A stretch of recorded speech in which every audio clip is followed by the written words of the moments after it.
Eu também trago um abraço e um carinho da Igreja da Inglaterra para vocês.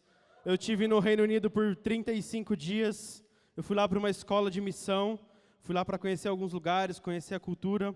Eu passei 15 dias no condado de Somerset, aprendendo um pouco mais sobre missão, vivendo num contexto de missão e evangelização. E eu estava lá com o pessoal do Iris de Glastonbury. Glastonbury é uma cidade pequena no interior da Inglaterra. É uma cidade famosa por conta do Festival de Glastonbury. Há mais de 50 anos acontece esse festival, que é um dos maiores de toda a Europa. Um dos caras que eu curto, que é influenciador de futebol, ele mora na Inglaterra, e ele vai no festival há anos. Eu peguei alguns dados aqui. Esse ano tiveram 210 mil pessoas no festival. E aspas para o meu amigo Fred aqui, ele falou assim: eu estou inebriado pela magia que eu vivi.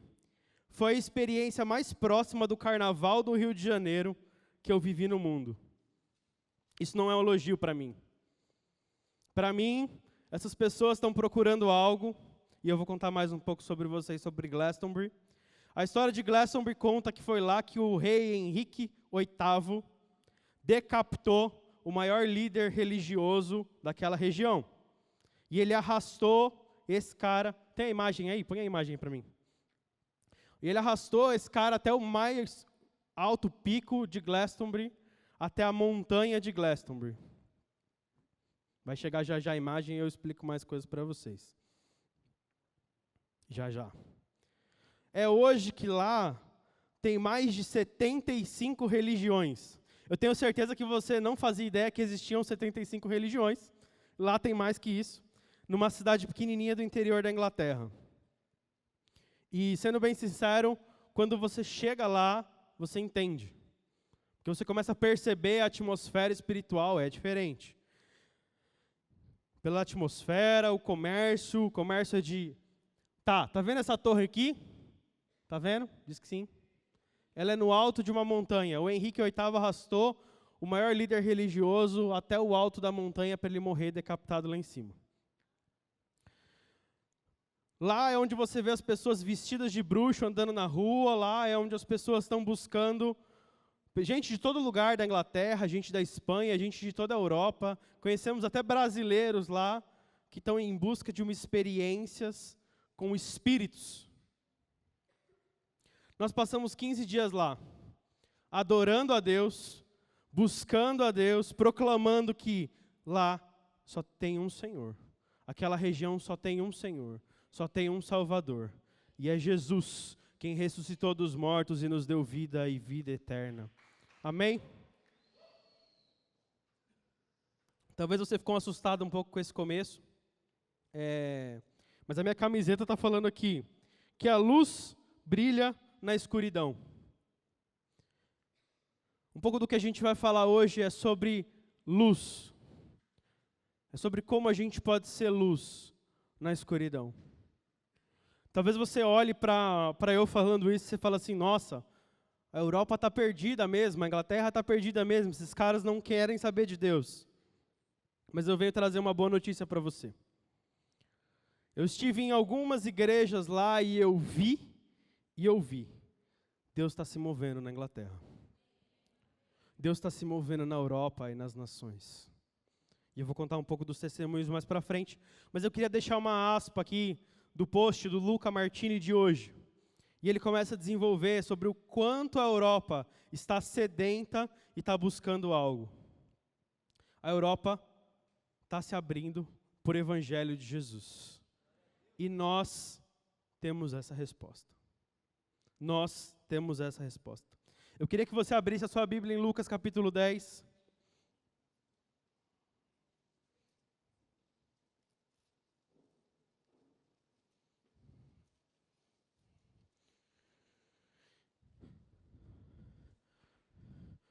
Muitas vezes as pessoas falam de missão na Europa como uma coisa muito...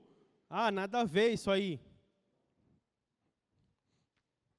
Ou, não está precisando, a gente não precisa evangelizar, a gente não precisa pregar o evangelho. Eles têm tudo o que eles precisam lá.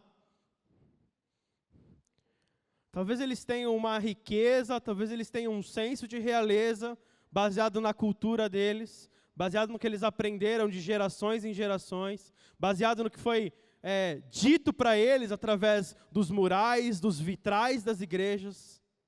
Mas eles têm sede por o Deus e o Deus vivo.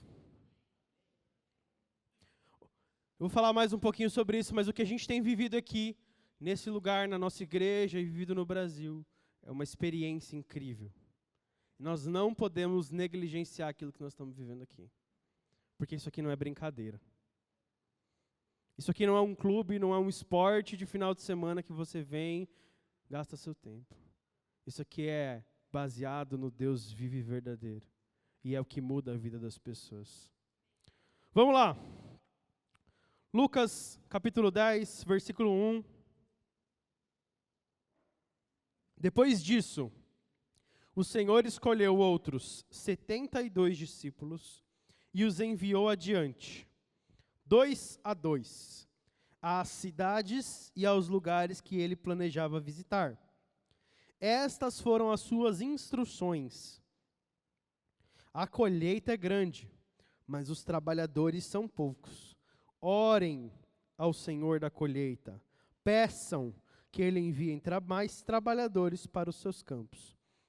Agora vão e lembrem-se de que eu os envio como cordeiro no meio de lobos. Hoje eu não vou só me ater aos testemunhos, eu quero compartilhar com vocês também um pouco sobre missão. Ano passado, em agosto, quando eu voltei do sertão, eu não sei se vocês lembram, mas eu trouxe uma palavra, missão. Cadê? Perdi aqui o nome. O dono e os dons. Está lá no nosso canal no YouTube, se você quiser assistir de novo. E hoje o meu tema é missão, um convite para a gente entregar tudo. Vou repetir. Missão, um convite para entregar tudo. E se eu ainda pudesse fazer um tema um pouquinho maior, missão, um convite para entregarmos tudo diante de Deus e recebermos muito mais do que imaginamos. A colheita é grande, mas poucos são os trabalhadores. O contexto de Lucas, capítulo 9 e 10, é também o mesmo contexto de Mateus 10. Eu queria deixar aí esses três capítulos, para vocês meditarem durante a semana. Anota aí, senão você vai esquecer. Medita. Lucas 9, Lucas 10 e Mateus 10. Está anotando? Vocês estão anotando, gente? Isso, obrigado. Resposta. Esses dois contextos, Jesus está enviando os seus discípulos. Primeiro ele envia os 12, depois ele envia os 72. Eu não sei se você sabe, mas 72 é múltiplo de 12. Pegou? Não pegou. Ei. E Jesus fala assim, o texto fala assim, na verdade, enviou-os adiante 2 a 2 às cidades e os lugares que ele planejava visitar. Eu queria destacar algumas coisas com vocês. Primeiro, Jesus enviou de 2 em 2, certo? O texto diz que ele manda os discípulos para o lugar que ele planejava visitar, certo? A colheita é grande. Só estou pontuando aqui os tópicos do texto. A colheita é grande, mas os trabalhadores... Quem são os trabalhadores? Caramba, foi boa a resposta, hein? Não era essa que eu esperava, não, mas foi muito boa. Ou seja, são aqueles que de fato irão fazer parte dessa colheita. E Jesus fala, orem por mais trabalhadores, certo? Então, Jesus enviou de 2 em 2, certo? Para os lugares que ele planejava visitar, certo? A colheita é grande, mas os trabalhadores são poucos e nós temos que orar, certo? 4. Vão. Parece que é simples, mas não. Ele diz, vão. Pegou, anotou? E por último, lembrem-se que eu os envio como cordeiros no meio de lobos. Certo? Beleza. Primeira coisa que eu quero falar assim, pode colocar aí como tópico do primeiro tema. Quem que Jesus envia? Nós estamos no texto. Os discípulos. Jesus envia quem? Os discípulos. Se nós somos cristãos, a nossa referência é quem? Cristo. Muito bem. Se você estava aqui na semana passada, a Andressa falou sobre o discipulado de Cristo. Certo? Estou errado?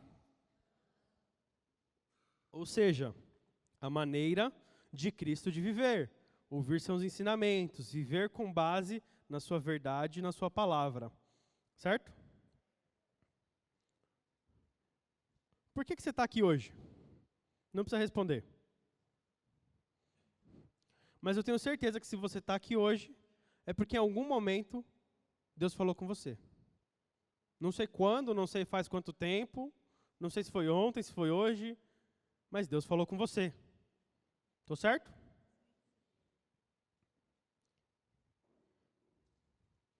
Se Ele, de fato, mudou a sua vida, se Ele transformou a sua vida, se Ele te tirou dessas trevas e Ele te colocou num reino de luz, num reino de amor, num reino do Filho do seu amor, eu olhando para você aqui, eu não consigo saber.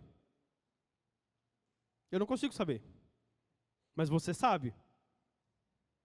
Certo? Não precisa levantar a mão.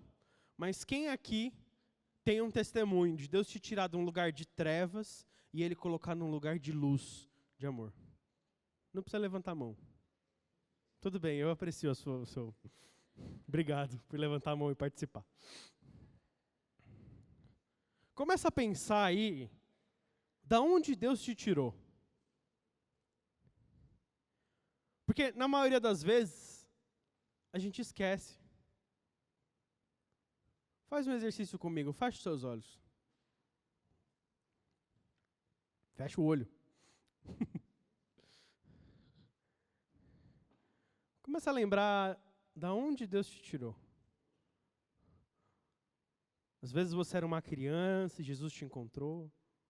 Às vezes você estava perdido no mundo e Jesus te encontrou. Às vezes seu testemunho é que você vivia nas drogas e o Senhor te encontrou. Tá bom, pode abrir o olho. Tá aí? Tá na mente? Tá bom, fica aí na mente um pouquinho. Algo que tem me chamado a atenção, e me chamou a atenção nesses dias na Inglaterra, foi que o Brasil é um país cristão. 90% do Brasil é cristão. Talvez o Brasil seja o país com a maior porcentagem de cristãos de todo o mundo.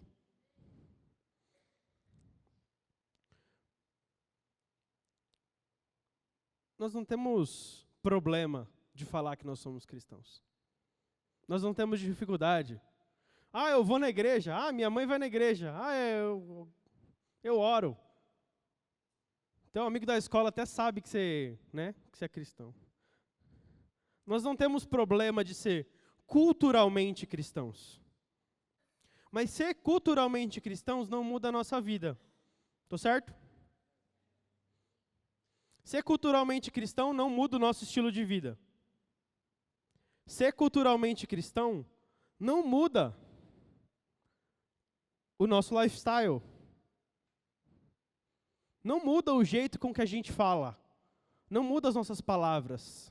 Ser culturalmente cristão, parece que para as pessoas lá de fora, é como se fosse só mais um carimbo. É só mais uma pulseira que você usa, é só mais uma camiseta que você usa.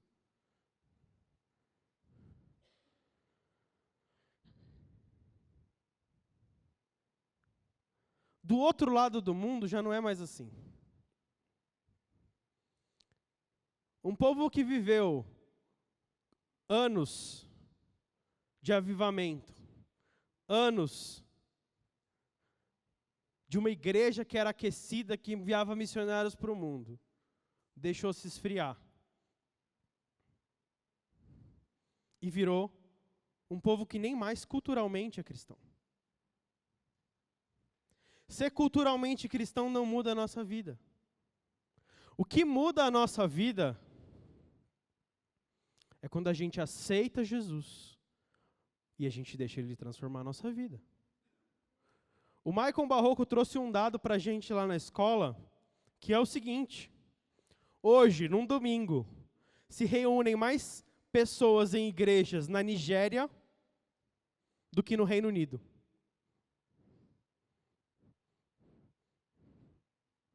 O que eu estou querendo dizer com isso? Vir à igreja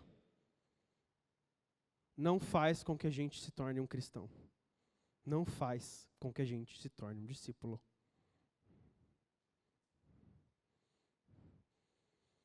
Porque a gente vir para a igreja vai fazer com que a gente, sem se converter, vai fazer com que a gente viva de culto em culto. Uma experiência legal, uma experiência não tão boa. Um dia o louvor está bom para você, outro dia o louvor não está. E aí você vai deixando de lado. Você vai se acostumando com o ambiente. Aí um domingo você vem, aí o outro domingo já não importa mais tanto assim se você vai vir ou se não vai vir. Aí você acaba achando coisas melhores para você fazer. Aí você começa a pegar o espírito dessa geração, que é um espírito de crítica. Aí você começa a falar mal de todo mundo. Aí você começa a não se importar com nada. E o seu coração vai se esfriando. Quem está entendendo o que eu estou falando? Está fazendo sentido? A nossa religião, entre aspas, está entrando num lugar de secularização.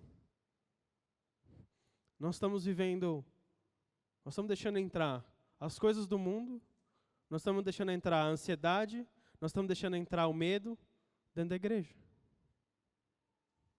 Mas o que muda a nossa vida e o que transforma a nossa vida é Jesus. É o discipulado de Jesus. É a ótica de Jesus. Está fazendo sentido? Eu estou pegando muito pesado ou está de boa?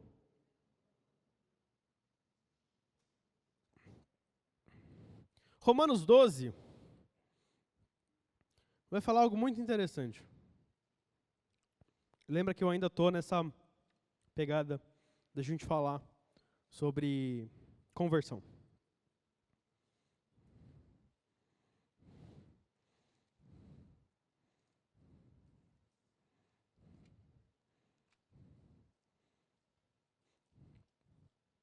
Portanto, irmãos, suplico-lhes que entreguem seu corpo a Deus, por causa de tudo que Ele fez para vocês. Deixa eu ler nessa versão aqui. Portanto, irmãos, peço pelas misericórdias de Deus que ofereçam o corpo de vocês como sacrifício vivo, santo e agradável a Deus. Esse é o culto racional de vocês. Próximo slide. Não se amoldem ao padrão deste mundo, mas transformem-se pela renovação da sua mente, para que vocês experimentem a boa, agradável e perfeita vontade de Deus. O que muda a nossa vida é quando a gente entende que a gente precisa entregar o nosso corpo a Deus, como um sacrifício vivo. Por quê? Por causa de tudo que Ele fez por nós. Essa é a verdadeira forma de adorá-lo, diz a minha versão aqui. Não imitem o comportamento e os costumes deste mundo, mas deixem-se transformar pela renovação da sua mente, ou por meio de um novo modo de pensar. E qual que é esse novo modo de pensar? É o novo modo de pensar de Jesus. É o discipulado de Jesus. É a vida de Jesus. É a vida que Jesus traz para nós. Quando a gente aceita Jesus como Senhor e Salvador, a nossa vida, ela não é mais nossa. Está fazendo sentido? Vocês estão com cara de assustados. Estou com medo. A nossa vida não é mais nossa. A nossa vida agora é do nosso Senhor. A nossa vida agora é do nosso Salvador. E quem é esse Salvador? Jesus. Isso quer dizer que a gente toma as mesmas atitudes que a gente tomava antes? Por quê? Porque Jesus transformou a nossa mente. Certo? Está fazendo sentido? O que é sacrifício? Sacrifício é a gente deixar os nossos interesses, entregar isso diante da cruz. Sacrifício é a gente, de fato, entregar tudo que nós temos aos pés de Jesus. Como a gente cantou aqui. E é bem como a Andressa falou na semana passada. É deixar de viver aquele egoísmo para viver o amor. A Andressa falou de amor semana passada, não falou? Falou, gente, ou não falou? Vocês estavam aqui ou não estavam? Meu Deus, vocês lembram? Não lembra mais. Que triste.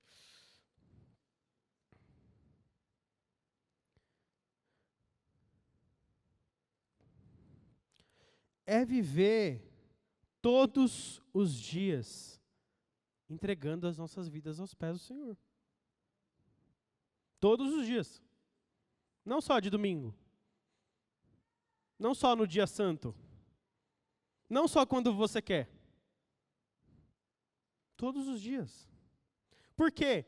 Porque Deus tem uma boa, agradável e perfeita vontade para nós. Está fazendo sentido? Tá. Eu vou perguntar se está fazendo sentido, porque vocês estão com uma cara de medo toda hora. E o que muda? Não importa o tipo de experiência que eu vou na igreja para ter. A experiência não importa. O sentimento não importa. Mas eu quero a presença de Deus aqui. Eu quero o meu mestre e salvador. Então eu venho aqui, eu canto o mais alto que eu conseguir. Não para me mostrar, não para mostrar para alguém, mas porque eu desejo, porque eu anseio Jesus. Está fazendo sentido? Não importa quanto tempo eu gasto na presença de Deus, orando, me entregando no meu quarto. Por quê? Porque quem mais importa é Jesus.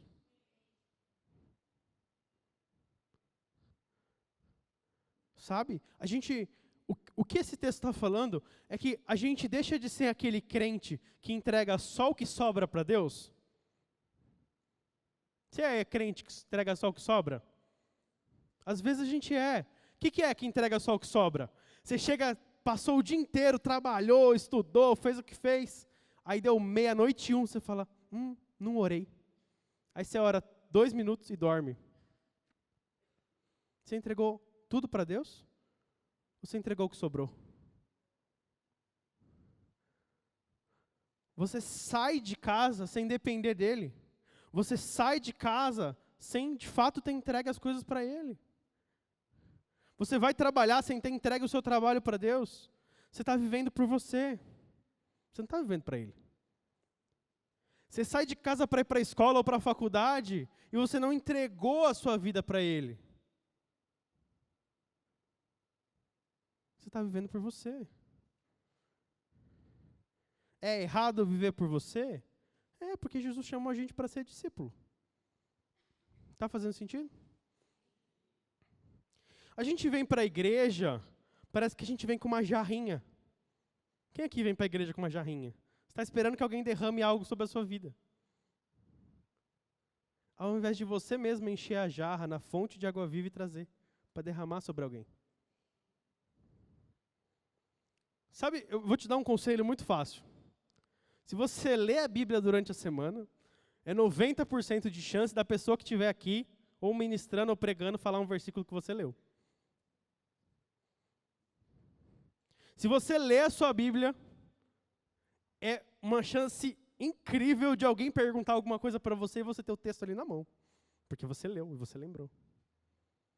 O que é isso? Isso é a mudança de mentalidade agindo no dia a dia da nossa vida. Porque o que tem que acontecer não é só da gente bater cartão.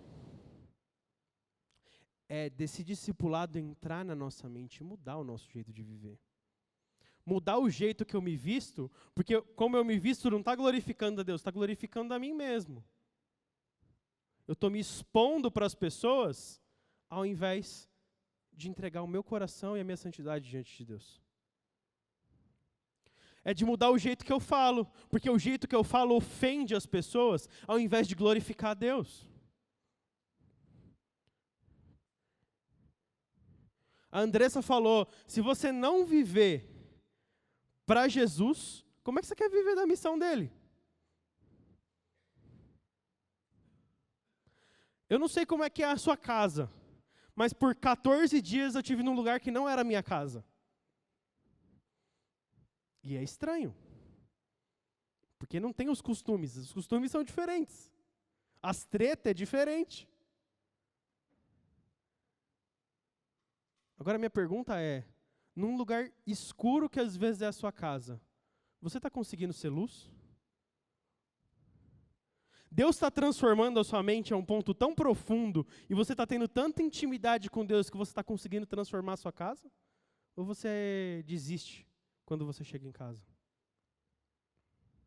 Porque o que Jesus está nos chamando é para esse lugar de intimidade. É esse lugar de discípulo. É esse lugar em que nada mais importa, a não ser Ele. Vocês estão entendendo? Está difícil.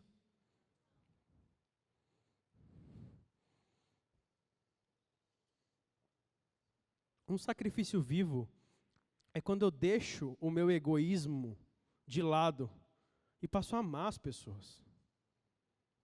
Porque o Evangelho de Jesus é amor. E é manifestar amor. Então, eu não prego pelos meus próprios interesses. Eu não vivo uma célula na minha escola, na minha faculdade, pelos meus próprios interesses. Porque eu quero lá postar no Instagram que eu fiz um grupinho legal. Eu faço isso porque eu amo as pessoas. Eu faço isso porque Jesus está renovando a minha mente e eu quero que Jesus encontre essa pessoa também. Como está? Vamos voltar para aquilo que eu trouxe para vocês. Da onde Jesus te tirou? Você está querendo que as outras pessoas conheçam da onde Jesus te tirou?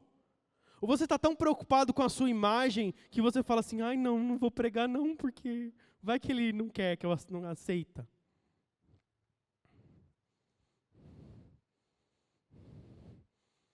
Ah não, eu não falo para ninguém que eu sou crente, porque eles têm que ver nas minhas atitudes.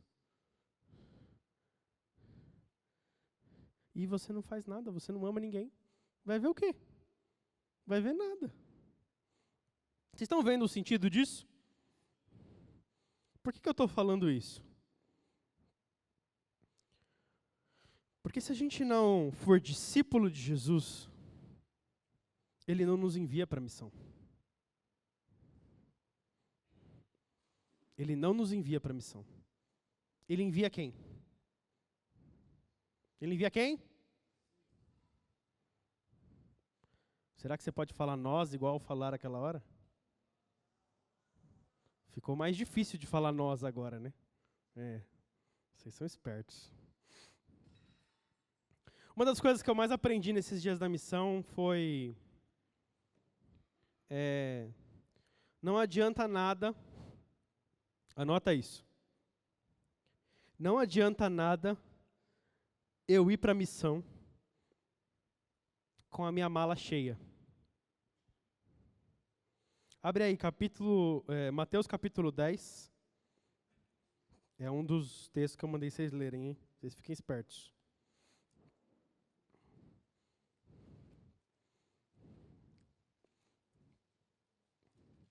Nossa, gente, passando rápido, hein? O que está acontecendo? Estou falando muito? Vocês se preparem aqui, daqui a pouco piora. Perdão, é 10:9, tá? Mateus 10, capítulo 10, versículo 9. Posso ler? Anota aí outra coisa. Não adianta nada eu ir para a missão com a minha perspectiva do que é missão. Posso ler? Não levem no cinto moedas de ouro, prata ou mesmo de cobre. Não levem bolsa de viagem, nem outra muda de roupa. não levem sandálias e nem cajado. Vocês entenderam o que o texto está querendo dizer? Tá mentindo, né? Não entendeu nada. O que é sandália? Por que eu não posso levar uma roupa? Não posso levar uma camiseta diferente? Eu tenho que ir só com a camiseta do corpo? Existe um lugar na missão que é a dependência de Deus. Repete comigo, dependência de Deus. De novo, dependência de Deus. Estou fazendo isso só para tomar água. E para você lembrar, é claro. Existe um pensamento que, graças a Deus, está caindo por terra, que é o pensamento de que o missionário tem que ser pobre. Quem já ouviu isso? Vocês são novos, né? Acho que vocês não ouviram isso. Tem uns novos que ouviram aqui. Não é sobre isso. Não é sobre ser rico ou ser pobre. É sobre ser dependente de Deus. Porque o missionário que não é dependente de Deus, ele é um missionário da própria missão. Vocês entenderam isso? Preciso repetir? O missionário que não é dependente de Deus é missionário da própria missão, não da missão de Deus. Quem é o dono da missão? O que isso quer dizer? O que eu estou querendo dizer? Deus é o centro. Deus é o centro. Deus é o centro da missão. Jesus é o centro da missão. O Evangelho é o centro da missão. A pregação do Evangelho é o centro da missão. A pregação do Evangelho tem que ser o centro da nossa vida. A vida com Jesus tem que ser o centro da nossa vida. E essas coisas vão se coligar. Amém? Tá. Isso quer dizer que o missionário não pode trabalhar? Não. Isso quer dizer que o missionário tem que sobreviver de envelopes brancos que caem debaixo da porta dele? Não. Mas muitas vezes é o que a gente acha. Que o missionário tem que ser aquele cara escasso, que depende da oferta. O missionário, de verdade, é aquele que está dentro do centro da vontade de Deus. Seja ele trabalhando numa empresa de sucesso, onde ele está sendo luz, onde ele está pregando o evangelho ali, onde ele está fazendo discípulos, onde ele está ganhando dinheiro, onde ele está investindo na obra do Senhor. Vírgula. Seja um missionário em tempo integral, seja aquele cara que está lá no meio do campo, no sertão, vivendo inteiramente para o Senhor, no meio das ovelhas, literalmente, e das ovelhas.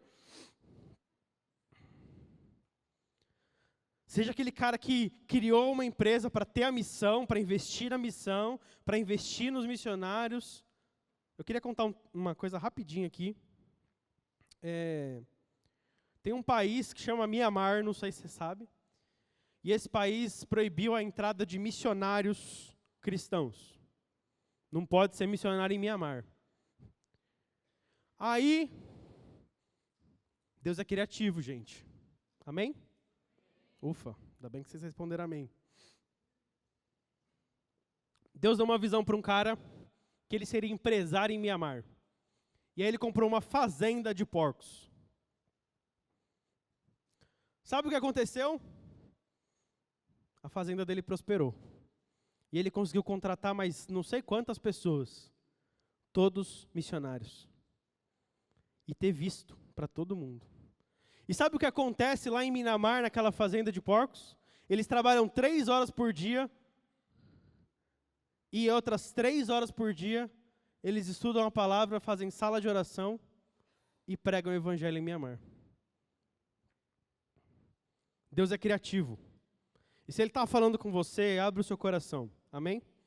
Tudo isso faz parte da missão de Deus. O que não quer dizer que a missão é sua. Mas a missão é de Deus. Continua sendo de Deus. Tem muito missionário indo para a missão por conta própria. Sabe qual é o resultado?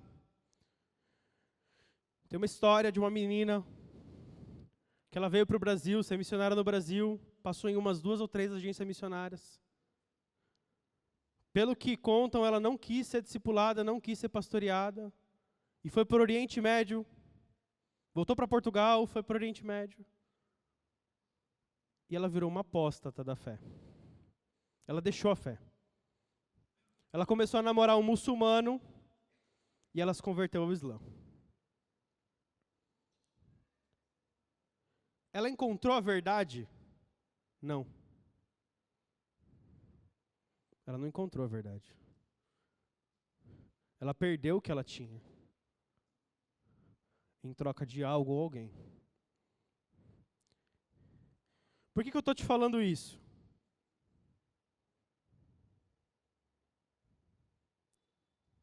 Porque eu preciso que você entenda que a missão não é sobre você.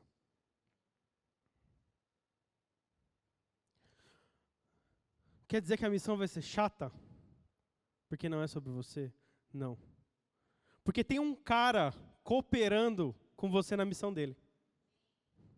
O próprio Deus. Eu tenho certeza que muitos aqui já tiveram um chamado para missão externa, para missão transcultural. Deus já falou com você. Amém? Tá, não vou pedir para levantar a mão não, depois você vem no apelo.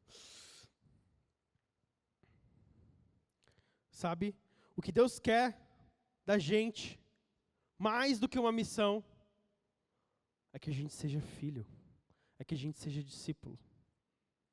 O que Deus mais quer de nós não é que você saia daqui pregando o evangelho para todo mundo e fazendo algo para Ele. Isso é muito bom. Mas Ele quer que você seja filho. Ele quer que você feche a porta do seu quarto e vá buscar Ele em secreto. Ele quer que você busque por Ele, anseie por Ele, ame a Ele, entregue tudo aos pés dEle.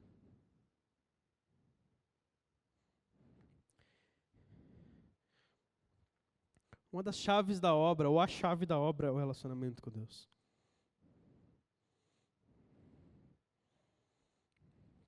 Anota isso. Um relacionamento com Deus vai, vírgula, inevitavelmente, vírgula. Tá muito rápido? Desculpa. Um relacionamento com Deus vai, vírgula, inevitavelmente, vírgula, nos encaminhar para uma missão de Deus. Eu quero que você abra em Mateus capítulo 19. Desculpa o pessoal das telas, eu pulei o texto na hora que tinha que falar. Mas tinha que falar agora. Então, se vira. Mateus 19. Se você é esperto e deixou a Bíblia aberta, estava perto, né?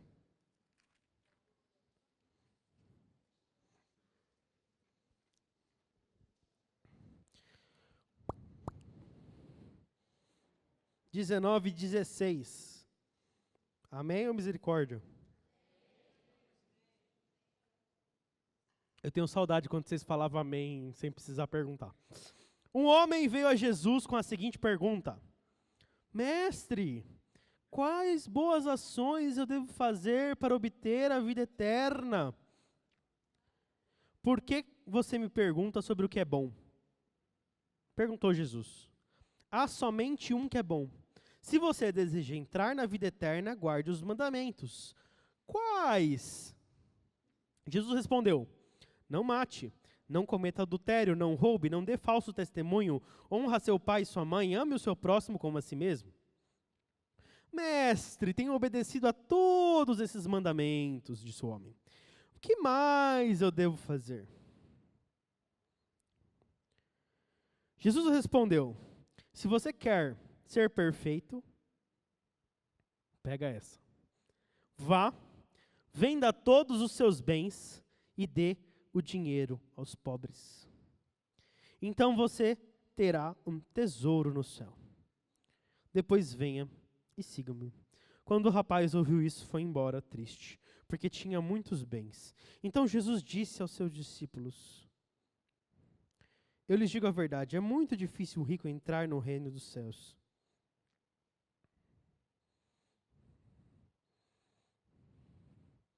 Eu vou para o 28 aí, tá? Eu lhes garanto que quando o mundo for renovado e o Filho do Homem se assentar em seu trono glorioso, vocês que foram meus seguidores também se sentarão em 12 tronos para julgar as 12 tribos de Israel. E todos que tiverem deixado casa, irmãos, irmãs, pai, mãe, filhos ou propriedades por minha causa receberão em troca 100 vezes mais e herdarão a vida eterna.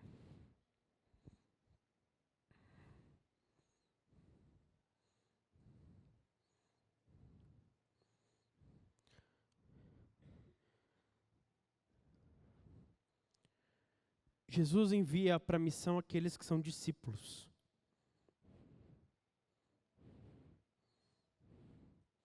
Se você está debaixo da visão e do discipulado de Jesus, Ele vai te levar para uma missão. Vou repetir.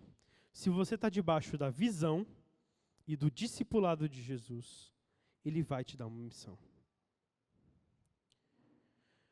Você já ouviu falar da frase de Charles Spurgeon que diz: todo cristão ou é um missionário ou é um... Vocês não viram falar então. Todo cristão é um missionário ou é um impostor?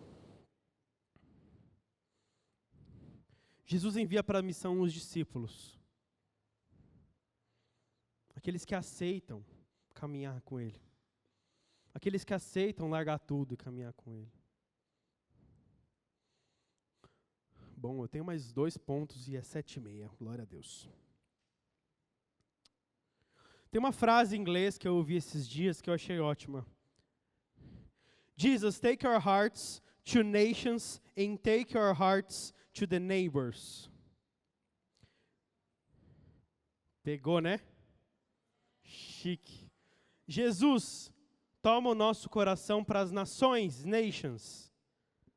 E neighbors. Quem são os neighbors? Jesus, toma o nosso coração para as nações, mas toma o nosso coração também para as nossas vizinhanças. Eu não sei para onde Deus vai te mandar, mas Ele quer te mandar para algum lugar. O resultado do seu relacionamento com Deus vai ser a chama para o início da sua missão. Se você quiser conhecer a Deus, você não vai apenas conhecê-lo. Se você quiser conhecer a Deus, você vai começar a conhecer e vai querer anunciar isso. E aí você vai querer começar a anunciar isso dos telhados. E aí você vai querer encontrar uma pessoa na rua. Você vai amar tanto ela, porque você tem tanto relacionamento com Deus, e Ele te mostrou tanto esse amor que você vai pregar o evangelho para ela. Você vai ver alguém precisando de uma ajuda, você vai pegar lá e você vai abraçar e vai falar do amor de Deus. Por quê? Porque você está dentro desse lugar. Está fazendo sentido? Tá bom. Eu não falei o ponto 3? Falei? Sei lá se eu falei ou se eu não falei. Ponto 4, então.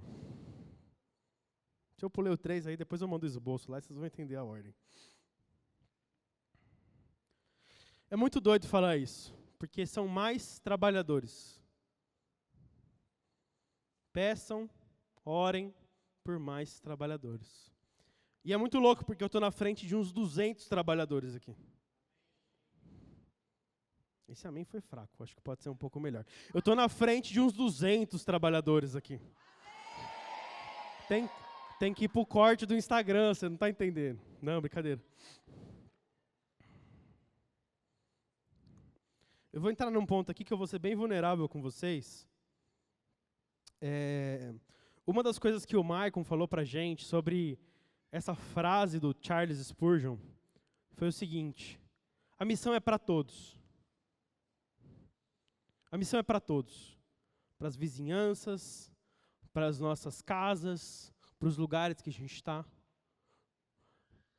Mas o que o Maicon também falou, que a igreja reúne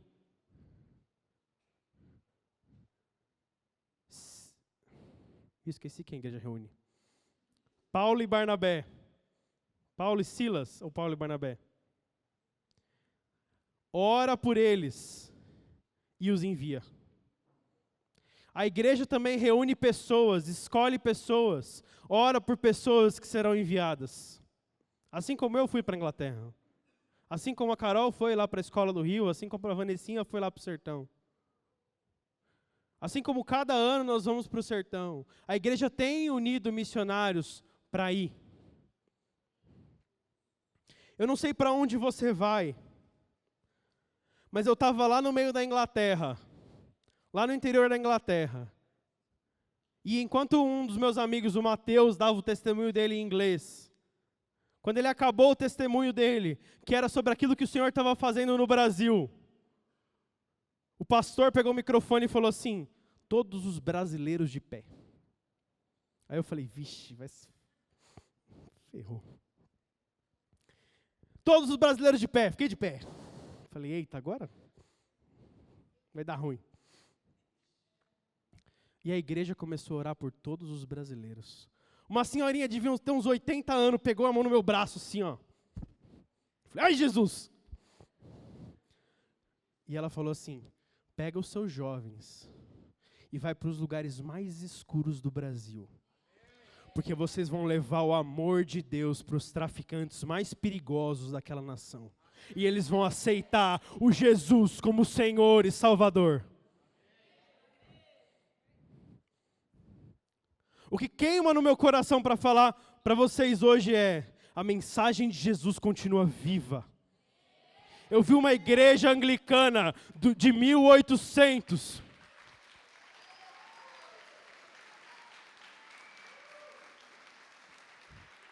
Eu vi uma igreja anglicana de 1800, cheia de jovens, cheia de adolescentes adorando a Deus. Eu vi Atos 2 naquela igreja. Eles partiam pão, eles perseveravam na doutrina. E o Senhor ia acrescentando cada dia os que iam sendo salvos. Sabe quem é um dos líderes dessa igreja? Um dos caras que mais lota estádio aqui no Brasil. Ele é um pastor comum, como qualquer um. Mas ele está queimando na Inglaterra. Por uma cidade de Londres, no meio de Londres, no centro de Londres, ser cheia do Espírito Santo. Eu conversei com uma das meninas dessa igreja, a Megan. E a Megan falou o seguinte, a Inglaterra precisa de trabalhadores.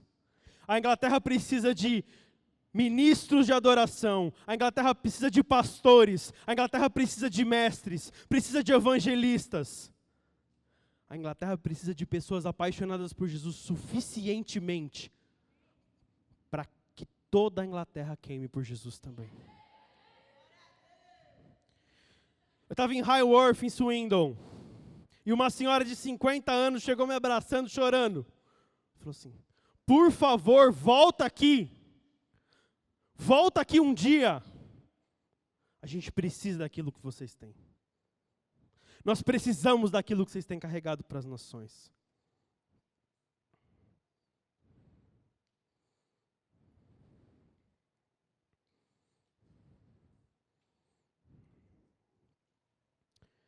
Eu não sei se você está entendendo.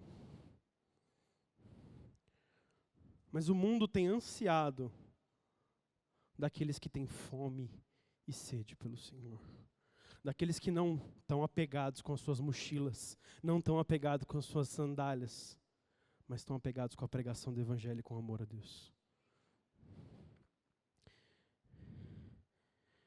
Eu não sei se você sabe, mas agora, na França, tem alguns grupos de evangelismo evangelizando nas Olimpíadas. Gente que não tem dinheiro para pegar o metrô, porque mora no Brasil e ganha em real. E os caras dobraram o preço da passagem de metrô lá na França, para as Olimpíadas. Mas eles estão lá, andando de bicicleta, todos os dias, mais de 40, 50 quilômetros, para levar o amor de Jesus para quem está lá.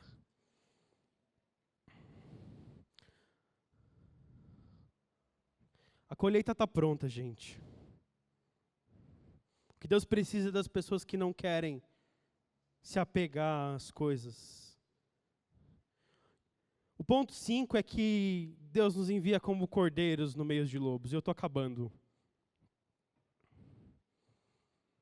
O que eu tenho para falar aqui é que não vai ser fácil.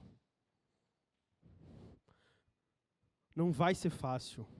Não é fácil você deixar o conforto da sua casa. Não é fácil você deixar a sua língua. Não é fácil você deixar os seus pais.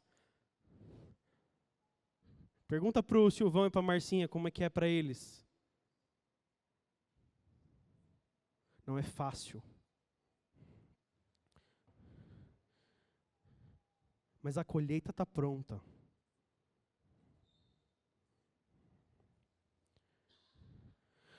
Sabe, meus queridos, Paulo viu Estevão ser apedrejado. Estevão foi apedrejado sem razão nenhuma. Ele não confrontou, ele não retrucou, ele não disse, eu não fiz isso, eu não fiz aquilo. Ele não disse. Sabe o que ele fez? Ele falou assim, eu me entrego, para que o meu Pai seja glorificado. Paulo viu isso. Paulo também disse, eu considero agora tudo como perca, diante da glória de Jesus, diante do conhecimento de Cristo. O morrer para mim é lucro, porque a minha vida eu já ganhei, porque Ele me encontrou. Tem pessoas aqui que já ganharam a vida porque o Senhor te encontrou. Não foi alguém que falou algo para você, foi o Senhor que te encontrou. A sua vida agora não é mais sua. Hoje eu preciso fazer um apelo aqui. E por favor, preste atenção nisso. Eu não quero que você venha aqui na frente, se você não tem certeza daquilo que eu estou te falando.